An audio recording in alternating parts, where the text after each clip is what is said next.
Oke, selamat jumpa lagi. Kali ini saya akan membahas mengenai Vimos Pro update terbaru versi 2.9.9. Karena masih banyak yang kesulitan bahkan gagal saat instalasi Vimos Pro 298. Jadi di sini sudah ada update-nya yang versi 299 ya. Dan untuk kalian yang menggunakan versi Android 12 ke atas, wajib menggunakan Vimos Assistant supaya nanti Vimos Pro-nya bisa dibuka. Meskipun di device yang kita gunakan tidak terdapat notif Assistant Equipment, namun kita wajib menggunakan asistennya untuk Android versi 12 ke atas. Oke, di sini saya perlu mengizinkan Vimos Pro-nya untuk tampil di atas aplikasi lain supaya floating button dari Vimos Pro-nya bisa ditampilkan. Oke, setelah itu kita pilih mode Vimos Pro-nya, kita pilih yang biru ya untuk memainkan game-game yang berat supaya nanti tidak lag. Dan kegunaan dari asisten adalah supaya Vimos Pro-nya bisa dibuka dan tidak stuck. Namun bagi kalian yang menggunakan Android versi 10 atau di bawahnya, kalian bisa gunakan saja Vimos Pro yang versi 296 karena itu lebih lancar untuk Android 10 ke bawah.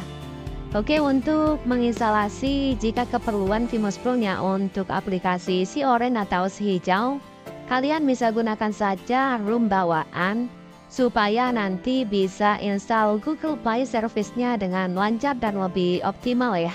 Untuk memainkan game berat seperti Genshin Impact dan lain-lainnya, itu kita memerlukan ROM eksternal atau custom ROM. Karena ROM bawaan dari Vimos Pro ini tidak ada yang support Genshin Impact. Oke, untuk ROM eksternalnya sudah tersedia sangat banyak sekali ya. Kalian tinggal pilih saja mana ROM yang paling cocok untuk device kalian yang bisa digunakan. Oke, untuk import ROM-nya seperti di video saja. Di sini saya singkat-singkat saja ya supaya lebih cepat. Di sini saya menggunakan ROM OS91 untuk tutorial lengkap mengenai tata cara instalasi ROM eksternal atau custom ROM dari Vimos Pro ini sudah ada di video yang sebelumnya. Oke, saat pertama kali instalasi ROM-nya biasanya memang agak lama ya, bisa memakan waktu 5-30 menitan lah. Namun jika terlalu lama sebaiknya tidak dilanjutkan dan ganti ROM yang digunakan. Karena biasanya jika stucknya terlalu lama itu akan menyebabkan lag nantinya dan suka FC saat menggunakan game yang dibutuhkan di Vimos Pro ini. Oke, di sini saya tidak skip ya supaya bisa difahami berapa lama saat saya instalasi ROM dari Vimos Pro ini, custom ROM Vimos Pro ini. Jadi seperti di video saya juga cukup lama saat instalasinya. Namun jika instalasinya di bawah 15 menit atau di bawah 10 menit, itu berarti ROM-nya sangat cocok dengan device yang kita gunakan. Oke, di sini saya pilih-pilih dulu ya yang akan saya tambahkan. Namun yang dibutuhkan sebenarnya adalah S-File Manager ini untuk mengaktifasi fitur super user-nya nanti di Vimos Pro ini. Oke, saya tambahkan juga cheat AMI di sini supaya nanti bisa dipraktikkan juga. Oke, langsung saja install seperti di video. Untuk aplikasi-aplikasi yang ukurannya kecil, itu kita bisa langsung tambahkan seperti saat menambahkan di aplikasi multiple atau paralel.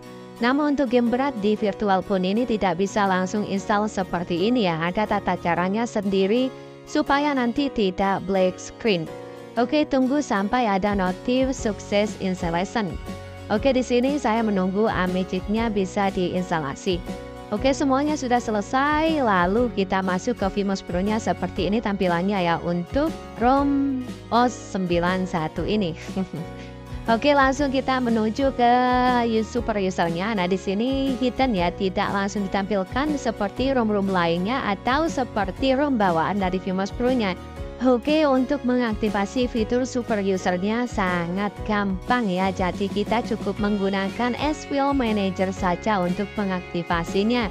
Dan pastikan menggunakan S-File Manager yang sudah pro supaya semua fiturnya terbuka. Oke, di sini kita pilih menu tool, lalu aktifkan Root Explorer-nya supaya bisa menggunakan fitur super user-nya, dan di sini langsung diarahkan ke super user. Jadi kita pilih yang paling bawah supaya forever atau selamanya.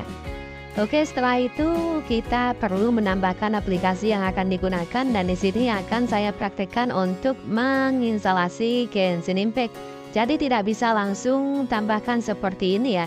Kita wajib memiliki filenya terlebih dahulu. Jika langsung tambahkan seperti ini, maka nanti akan black screen dan Genshin Impact-nya tidak akan bisa dibuka.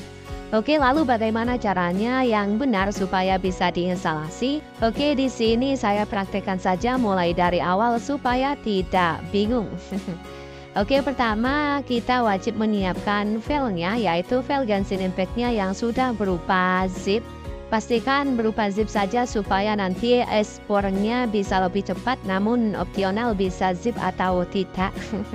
Di sini saya menggunakan yang sudah zip saja karena ukurannya juga berbeda ya. Untuk zipnya 300 MB, sedangkan jika tidak diekstrak menjadi zip akan berukuran 500 MB ke atas. Lanjut, jika kita sudah menyiapkan file atau aplikasi Genshin Impact-nya di original pun, maka kita perlu impor atau mengirim file tersebut ke aplikasi Vimos Pro-nya ya. Dan untuk cara impornya, kita cukup menekan icon yang di bawah ya, paling tengah. Oke, nah di sini kita arahkan yang paling kanan dan pilih yang atas. Lalu cari tempat di mana kita menyimpan file aplikasi Genshin Impact-nya yang tadi.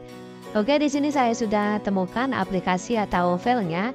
Langsung saja kita impor dan untuk proses impornya itu lumayan cepat ya, bahkan sangat cepat karena filenya sudah berbentuk zip.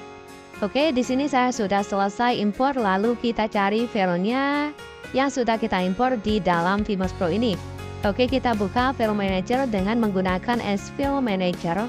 Lalu di sini biasanya berada di folder Vimos File Transfer ini ya. Oke, di sini kita tidak perlu ekstrak, kita langsung install saja, buka aplikasinya karena S-File Manager sudah memiliki fitur tersebut ya. Oke, di sini perlu diizinkan terlebih dahulu supaya aplikasinya bisa diinstal karena sebelum diizinkan otomatis tidak akan bisa install aplikasinya. Oke, diizinkan, lalu kita tunggu instalasi Genshin Impact-nya sampai selesai. Oke, sudah sukses untuk instalasinya. Lanjut kita uji coba untuk membuka aplikasi Genshin Impact yang baru saja kita install. Oke, langsung saja di sini saya buka aplikasi Genshin Impact-nya. Oke, dan jika nanti Genshin Impact milik kalian black screen hitam terus gak muncul logo Hoyoverse seperti ini, berarti tata cara instalasinya atau bisa juga karena ROM yang digunakan tidak support dengan Genshin Impact-nya. Oke, lalu untuk instalasi game dari Tencent itu memang agak susah ya, memerlukan tata cara tambahan untuk menginstalasi agar tidak terdeteksi dan tidak di-kick dari dashboard saat loading. Oke, saya rasa cukup sekian. Semoga membantu. Selamat mencoba. Sampai jumpa lagi dan terima kasih.